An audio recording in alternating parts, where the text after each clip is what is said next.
स्वागत है आप सभी स्टूडेंटों का जेएमबी स्टडी भारत में। तो आज हम स्टडी करते हैं अंगद सर के साथ कक्षा 9वीं की गणित के अध्याय 2 बहुपद का। ये बहुपद का सेकंड पार्ट है जिसमें हम प्रश्नावली 2.1 को संपूर्ण रूप से हल करना सीखेंगे। चलिए तो आइए स्टार्ट करते हैं हम प्रश्नावली 2.1 का पहला क्वेश्चन।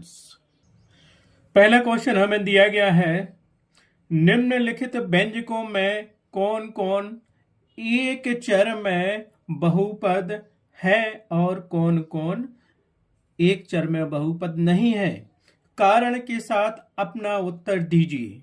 ठीक है, पहले क्वेश्चन हमें 5 क्वेश्चन मिलेंगे जिसका पहला क्वेश्चन दिया गया है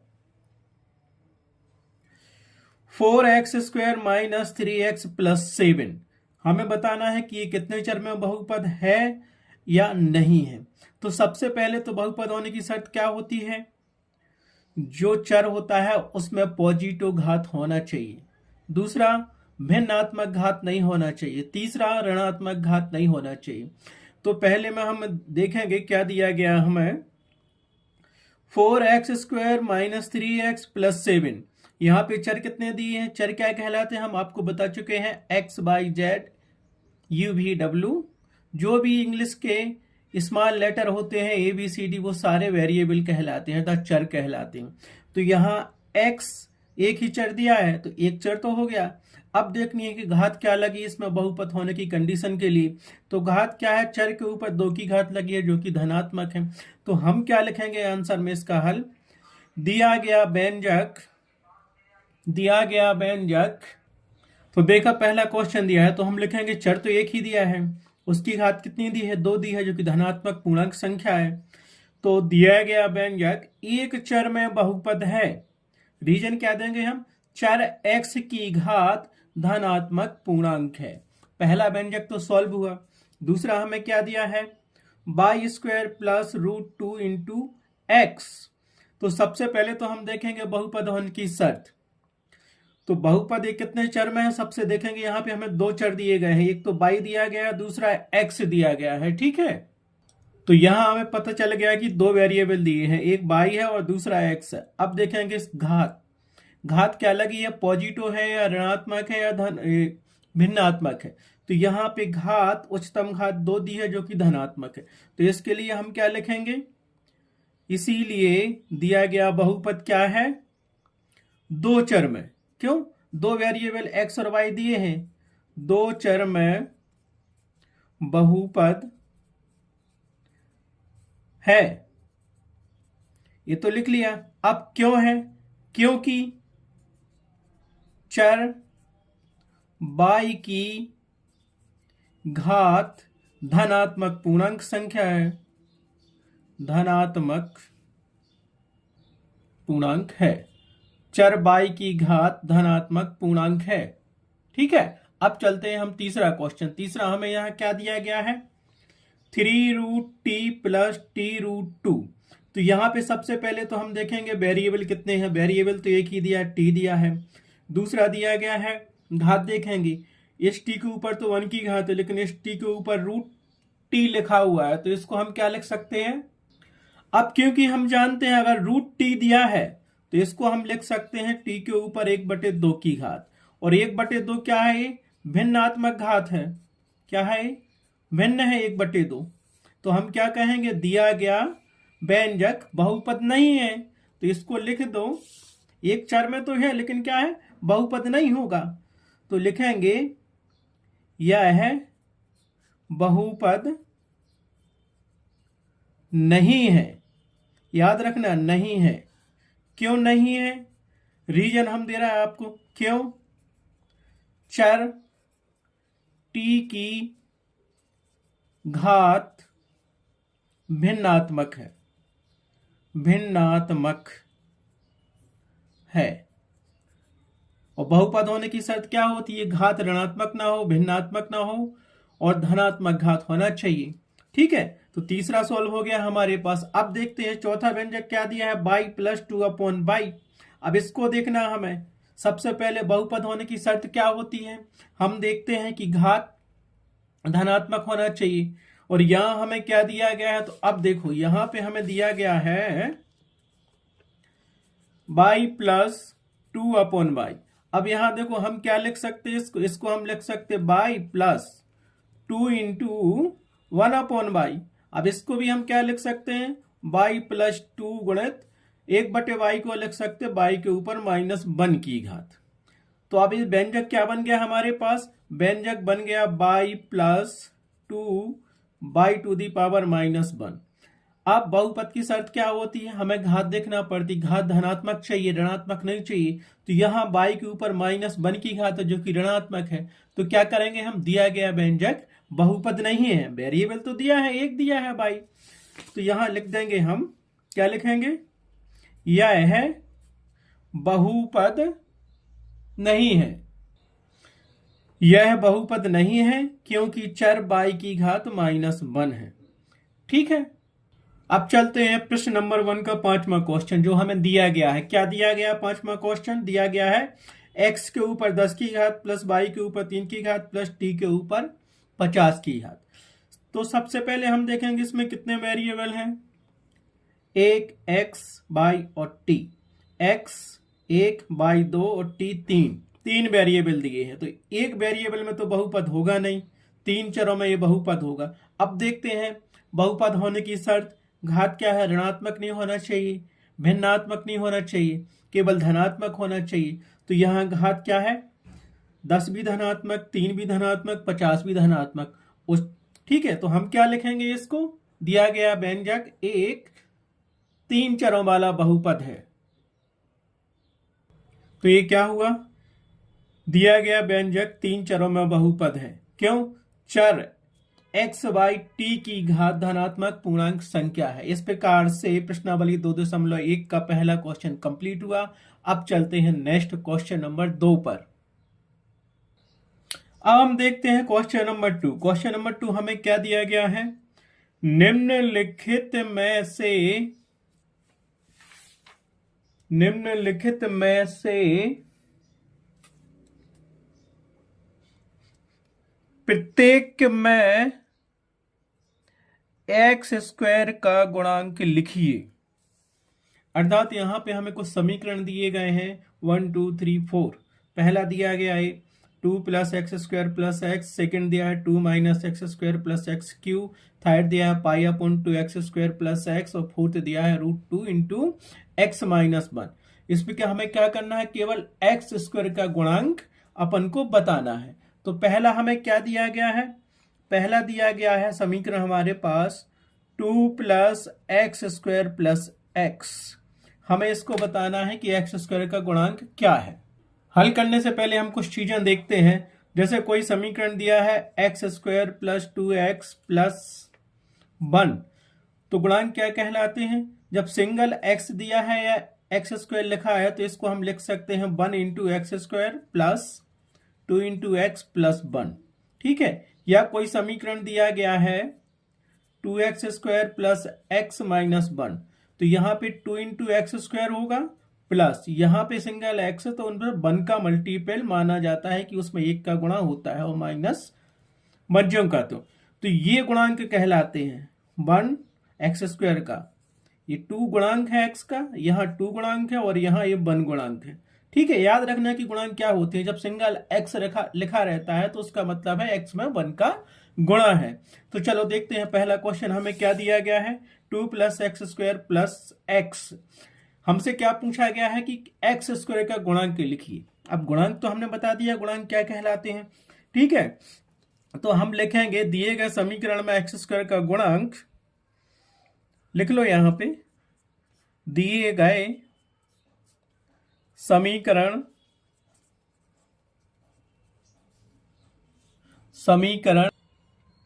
में एक्स स्क्वायर का गुणांक, एक्स स्क्वायर का गुणांक क्या होगा, यहां केवल सिंगल लिखा हुआ है x, तो 1 होगा। क्यों होगा, इस समीकरण को हम कैसा लिख सकते हैं, 2 plus 1 into x square plus 1 into x. ठीक है, पहला समीकरण सॉल्व हो गया। दूसरा हमें क्या दिया गया है, दूसरा समीकरण हमें दिया गया है 2 minus x square plus x Q. अब हमें क्या करना है, केवल एक्स स्क्वायर का गुणांक ज्ञात करना है। तो इसको हम क्या लिख सकते हैं, इस समीकरण को हम लिख सकते हैं 2 माइनस 1 इंटू, ठीक, तो इस दिए गए समीकरण हम क्या लिख सकते हैं, 2 minus 1 into x square plus 1 into x Q. हमसे पूछा गया है क्या, एक्स स्क्वायर का गुणांक क्या होगा। तो यहां पे एक्स स्क्वायर का गुणांक क्या होगा, एक्स स्क्वायर का गुणांक बराबर क्या दिया है, -1। याद रखना, गुणांक जब भी लेते हो तो उसके आगे जो साइन दिया रहता है तो उसको हम लिखते हैं। अब प्लस साइन था, जैसे पिछले सवाल में देखा हमने, यहाँ गुणांक क्या है, +1 है, तो +1 को लिखा नहीं जाता, लेकिन माइनस होता है तो उसको हम लिखते हैं। तो इसका गुणांक क्या हो गया, -1 हो गया। तो उत्तर क्या लिखेंगे हम, एक्स स्क्वायर का गुणांक -1 होगा। अब देखते हैं तीसरा समीकरण, वो हमें क्या दिया गया है। देखो तीसरा समीकरण दिया गया है π/2 इन एक्स स्क्वायर प्लस एक्स। तो इसको हम कैसे लिख सकते हैं, इसको हम लिख सकते हैं π/2 into x square plus 1 into x. याद रखना, गुणांक ये कहलाते हैं जो इंटू में होते हैं। सिंगल एक्स लिखा था, उसका मतलब है उसमें 1 का मल्टीपल है, तो उसको हमने ऐसा लिख दिया, ठीक है। अब क्या लिखेंगे, इसीलिए एक्स स्क्वायर का गुणांक क्या होगा, π/2 होगा। क्यों, एक्स स्क्वायर में मल्टीपल का है π/2 का।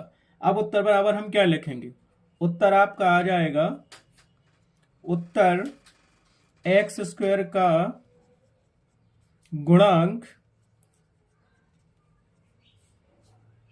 बराबर π/2 होगा। अब चलते हैं क्वेश्चन नंबर दूसरे का, लास्ट क्वेश्चन, फोर्थ समीकरण। फोर्थ हमें दिया गया है समीकरण √2x - 1। तो इसको हम क्या लिख सकते हैं, √2 इंटू एक्स -1, ठीक है। तो यहां हमें चाहिए था एक्स स्क्वायर का गुणांक, लेकिन यहां पे हमें एक्स स्क्वायर कहीं दिख ही नहीं रहा है, एक्स लिखा है मतलब एक्स के ऊपर 1 की घात है। तो इस समीकरण को हम क्या लिख सकते हैं, इस समीकरण को हम लिख सकते हैं 0 into x square plus √2 into x -1, ऐसा हम लिख सकते हैं, क्योंकि 0 का मल्टीपल एक्स स्क्वायर में करेंगे तो 0 आ जाएगा, समझ गए। तो उसने पूछा था एक्स स्क्वायर का गुणांक, तो यहां पे क्या होगा, इसीलिए एक्स स्क्वायर का गुणांक क्या होगा, 0 होगा। उत्तर क्या लिखोगे तुम लोग, उत्तर बराबर एक्स स्क्वायर का गुणांक बराबर 0 होगा। इस प्रकार से प्रश्नावली 2.1 का दूसरा क्वेश्चन भी कंप्लीट हुआ। ध्यान देना, उसने एक्स स्क्वायर का गुणांक पूछा है, लेकिन यहां पे एक्स के ऊपर 1 की घात वाला समीकरण दिया गया है, तो हम उसको बना लेंगे कि एक्स स्क्वायर का गुणांक कैसे निकालेंगे, एक्स स्क्वायर इंटू 0 कर दिया। एक्स क्यू का पूछता तब भी हम क्या करते, 0 इंटू एक्स क्यू। जैसे वो हमसे पूछ लेता, क्या पूछता, जैसे हमसे पूछता कि एक्स क्यू का गुणांक क्या है, और समीकरण यही दिया होता √2 इंटू एक्स प्लस 1 ये दिया होता, और उसने पूछा होता कि एक्स क्यू का गुणांक ज्ञात करो, तो हम क्या लिखते, समीकरण को लिख देते 0 into x Q plus 0 into x square plus √2 into x दिया ही है और प्लस 1 कर लिया। अब यहां क्या हो गया, ये हो गया एक्स क्यू का गुणांक 0 हो गया, समझ गए। ऐसे समीकरण बना सकते हो। तो ये प्रश्नावली 2.1 का क्वेश्चन नंबर 2 के सारे क्वेश्चंस सॉल्व हुए। अब चलते हैं नेक्स्ट क्वेश्चन, क्वेश्चन नंबर 3 पर। अब देखते हैं, हमें तीसरा क्वेश्चन दिया है प्रश्नावली 2.1 का। प्रश्न 3, 35 घात के द्विपद का और 100 घात के एक पदी का एक एक उदाहरण लिखिए। हमें क्या लिखना है, बहुपद लिखना है जिसमें 35 की घात लगी हो और 2 पद हो उसमें। दूसरा लिखना है जिसमें 100 की घात लगी हो और एक पद लिखना है। तो सबसे पहले हम कुछ एग्जाम्पल देते हैं। उसने कहा जैसे 35 घात के द्विपद का उदाहरण दीजिए। तो 2 पद चाहिए, हमें 35 की घात चाहिए, तो आप लिख सकते हो x के ऊपर 35 की घात प्लस 1। तो एक पद तो हो गया x के ऊपर 35 की घात और दूसरा पद हो गया 1। या फिर दूसरा एग्जाम्पल ये भी दे सकते हो, x के ऊपर 35 की घात -1। दो पद इसमें भी है, एक पद और दूसरा 1 दिया है, दो पद हो गए। इसको ऐसा भी लिख सकते हो, x के ऊपर 35 की घात प्लस 2x भी लिख सकते हो, इसमें भी दो पद दिए हैं। तुम इसको ऐसा भी लिख सकते हो, √2x के ऊपर 35 की घात प्लस 5। केवल हमें दो पदों का बहुपद लिखना है जिसके ऊपर घात कितने की लगी हो, 35 की। तो एक पद तो ये हो गया, दूसरा ये हो गया, और घात भी 35 की लगी है। ठीक है, इसी प्रकार उसने कहा कि 100 घात के एक पदी बहुपद का उदाहरण दो। तो एक पदी क्या होता है, x के ऊपर 100 की घात लग गई। चाहे तुम ये एग्जाम्पल दो या ये y के ऊपर 100 की घात का एग्जाम्पल दो, एक पदी बहुपद का एक ही पद दिया ना उसमें, या z के ऊपर 100 की घात दो, जो तुम्हें एग्जाम्पल देना है केवल एक पद होना चाहिए, उसके ऊपर घात 100 की लगना चाहिए। दो पद वाला ये दिया है 35 की घात होना चाहिए और दो पद होना चाहिए, चाहे दोनों चर हो। ठीक, हमें क्या लिखना है, 35 घात के द्विपद बहुपद का एक उदाहरण। तो हम लिखेंगे 35 घात के द्विपद बहुपद का एक उदाहरण निम्न है। क्या लिखेंगे हम उदाहरण, 2/35 प्लस 1।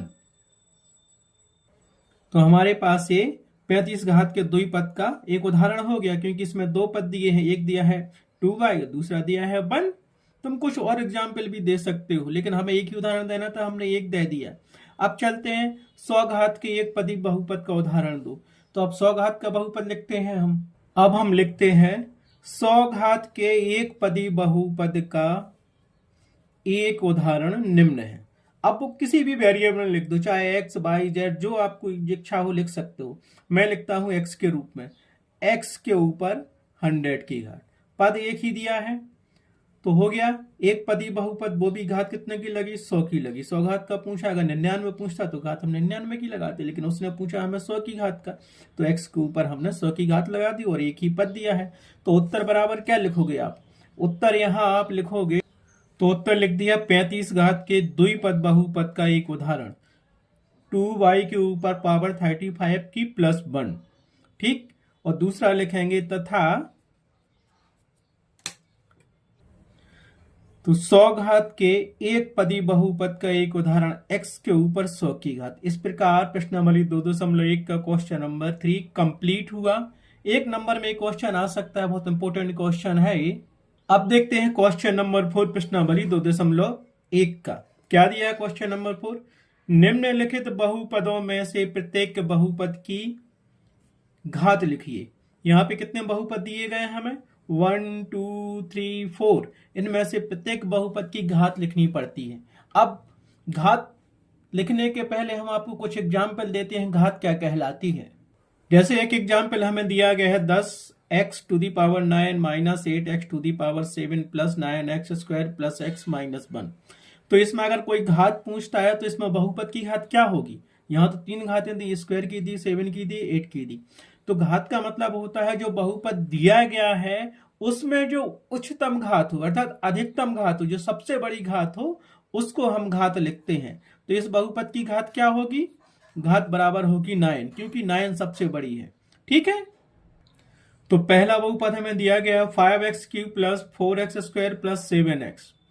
तो हम क्या कर लिखेंगे, दिए गए बहुपद की घात, अधिकतम घात कितनी है, 3 है, दूसरी 2 है, तो घात क्या होगी, दिए गए बहुपद की घात 3 होगी। ठीक है, क्योंकि 3 अधिकतम है। तो उत्तर बराबर क्या लिखोगे तुम यहाँ पे, तो उत्तर लिखोगे 3, क्योंकि 3 की घात अधिकतम है उस बहुपद में। दूसरा दिया है 4 माइनस बाई स्क्वायर, बाई के ऊपर 2 की घात लगी है और यहाँ केवल 4 दिया है, अचार पद दिया है। तो इस बहुपद की घात क्या होगी, दिए गए बहुपद की घात 2 होगी। उत्तर क्या लिखोगे, घात 2 होगी, क्योंकि उसमें 2 ही अधिकतम घात दी है। तो उत्तर आपका यहां आ जाएगा, उत्तर बराबर 2। तीसरा हमें क्या दिया गया है, तीसरा समीकरण हमें दिया गया है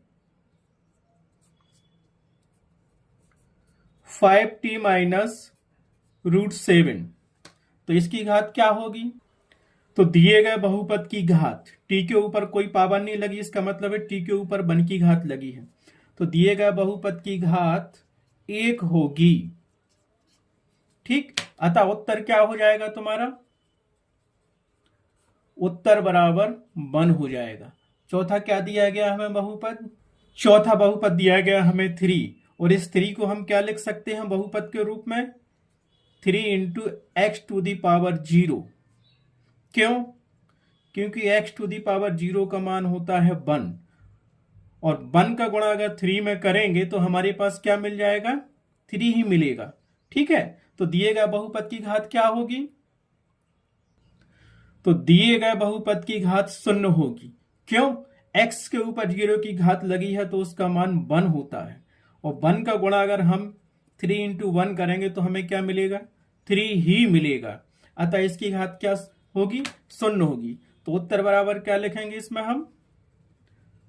उत्तर बराबर 0 होगी, मतलब 0 होगी। ठीक है, इस प्रकार से प्रश्नावली 2.1 का चौथा क्वेश्चन कंप्लीट हुआ। अब चलते हैं नेक्स्ट क्वेश्चन, क्वेश्चन नंबर 5 पर, जो इस प्रश्नावली का अंतिम क्वेश्चन है। प्रश्नावली 2.1 का 5वां क्वेश्चन दिया गया है। बताइए कि निम्नलिखित बहुपदों में कौन कौन बहुपद रैखिक है, कौन द्विघाती है और कौन कौन त्रिघाती बहुपद है। हमें ये 7 प्रश्न दिए गए क्वेश्चन नंबर 5 के अंतर्गत।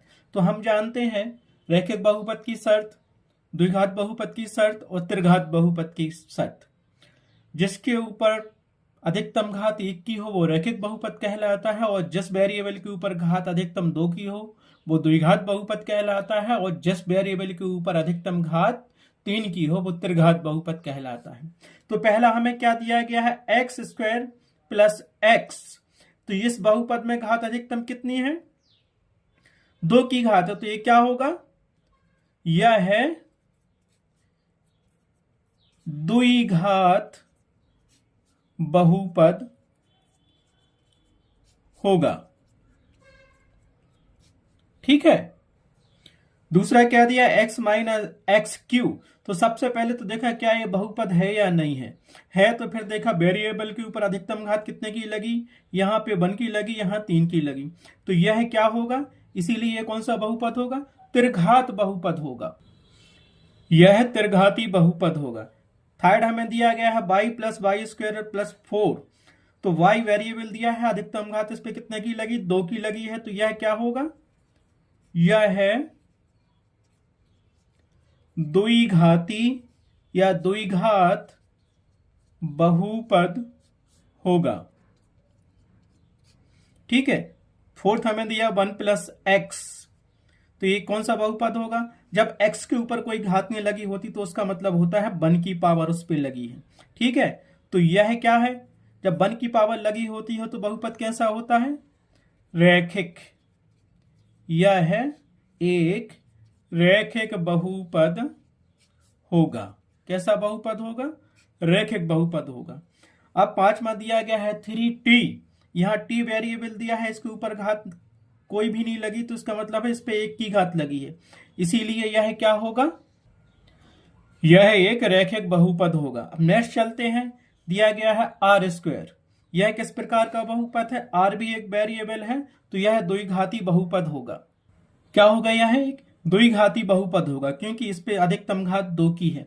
और लास्ट क्वेश्चन इसका देखते हैं जो हमें दिया गया है 7x3।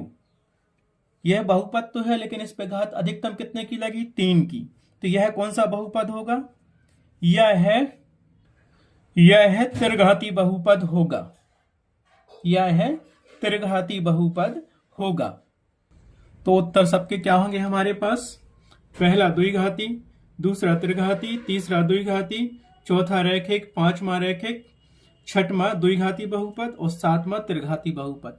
इस प्रकार प्रश्नावली 2.1 के संपूर्ण क्वेश्चन हल हुए। अब नेक्स्ट वीडियो में हम देखेंगे नेक्स्ट प्रश्नावली 2.2 अध्याय 2 की। इस प्रश्नावली में से एमसीक्यू क्वेश्चंस पूछे जा सकते हैं और बहुत इंपॉर्टेंट प्रश्नावली है, और इसके पहले का वीडियो आपको देखना जरूरी है जो समरी के रूप में दिया गया है। कुछ सर्व समीकरण दी गई हैं, कुछ परिभाषाएं दी गई हैं और कुछ सूत्र दिए गए हैं। इसमें से एक क्वेश्चन तो आपको मिलेगा ही 2 नंबर का या 1 नंबर का, चाहे कोई सा भी एग्जाम हो, क्लास 9th का हो या क्लास 10th का हो या कंपटीशन एग्जाम का हो। इसलिए ये बेसिक प्रश्नावली है। इस वीडियो को आप अच्छे से देखना और अच्छे से सॉल्व करना प्रश्नों को।